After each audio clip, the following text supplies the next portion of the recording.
The asphodel sustains the Dis-dwellers where they rest beyond that fatal river. There the wretched shades drink forgetfulness, and to oblivion sink without distress. Charon was withered, wan, and skeletal, although eternally grateful for his immortal life and steady job of ferrying the dead across the river Styx, in their transition from life to death to forgetfulness. Fireweed grows from hell's sulphurous embers, as does purple loosestrife, dead men's fingers, but wildflower air revives the dead, and then those happy souls can thrive on Earth again. As Earth was the only planet he'd come across with such promising higher life forms, Charon had grown rather fond of its inhabitants, even though he only saw but the worst of them. But even from that he could extrapolate to the qualities of the best. Charon did his job well, professionally, although it was ever so dreary, with the endless darkness of wasted lives and the grim and gloomy skies all around. The land always had that same gray and leaden feel. He ferried on, though, for his own life was precious to him. The soon-to-be really dead never said much, for what was there to tell after an empty life that had often turned to deep regret? Charon did not prompt them for information, for this was not the thing to do at the time of their passing, so he was always most courteous and kind to them, even to the most evil of the darkest, doing his task as well as he could. It was not that Charon was afraid that his undersized master of the underworld, Pluto, might be watching, but that he had the extreme clarity to duly serve the task at hand, a testament to his character. Charon had been quite alarmed lately. What with the numbers of the hellish souls to be climbing into the millions in such a short time, but he had been through this kind of rush before, with the doomed and damned of other planets that had been consumed by their suns or had undergone other such catastrophes. He just used larger boats and patiently took his time, for he had all of eternity.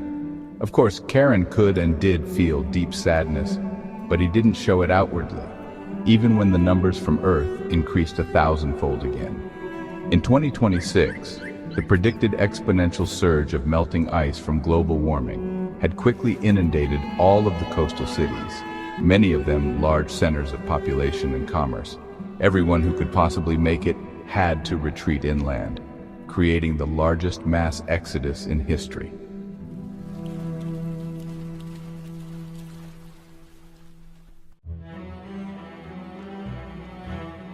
As the heat rose to unbearable levels, many had begun living in their basements, as the Earth's infrastructure began its eventual collapse. Millions eventually headed north towards Canada and Siberia, but had to retreat when the ice caps totally melted and formed the Great Ocean of the North. Most of them did not make it. No one but the ignored physicist-mathematicians had predicted that the end could come into sight so quickly.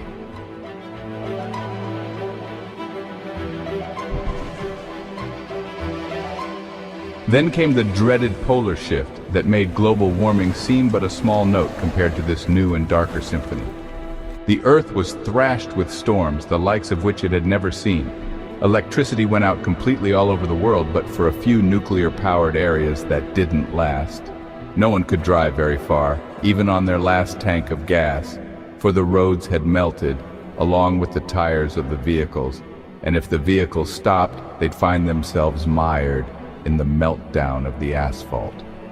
Food would no longer grow very well, even in once lush gardens, in the amounts that were needed, and as the heat rose further into the 140s, plant growth ceased altogether, although a new but rare and expensive form of food pill extended life for some of the rich for a short while.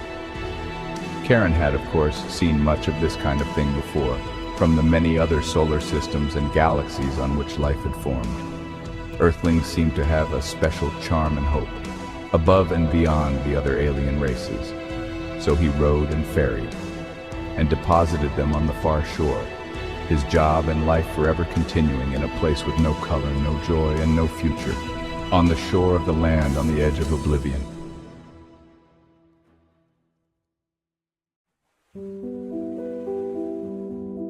Charon had depths of compassion, but many passengers might have thought him stoic, although they were mostly beyond this capability. A sign on the opposite shore said, "Abandon hope, all ye who enter here."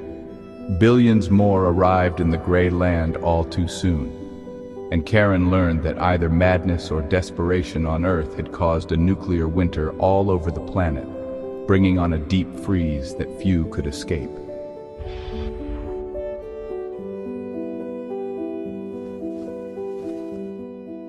Perhaps they were trying to combat the ultimate heat, which would have been but a cool breeze in hell. The polar shift had greatly added to the deep freeze. A few of Charon's still-speaking but chilled customers even expressed a longing for the legendary warmth of Hades. Charon, stalwart and reliable, rode on steadily, ever steeling himself to the misery.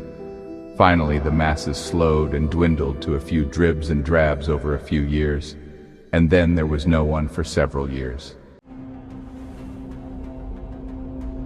A lone man appeared on the shore near the ferry dock, and Charon readily approached the man, something he had never done before. They had a long and hearty talk, for the man was animated, and not at all like any of the other wretched souls. How is it that you are full of life and seem to be a good man but have been sent here? I am not a bad person in any way. Actually, I just spent some time in heaven. I found out there that my sweetheart was sent here to you, for she was a suicide, and so was destined here. However, I had promised to be with her forever, so I chose this place over heaven out of my love for her. Extraordinary. I knew the Earth had a few good men and women. I've not seen very many clues of that elsewhere in the universe. Did you colonize space? Will your species continue and flourish after your Earth bids farewell? I'm afraid not. For too many needless wars intervened, and this greatly delayed our space program. A shame. But is there any hope left on Earth? I mean, are there any others still about? I am the last. The first tear of Charon's long life rolled down his cheek. Nothing had ever made him cry before. Nothing had ever made him weep.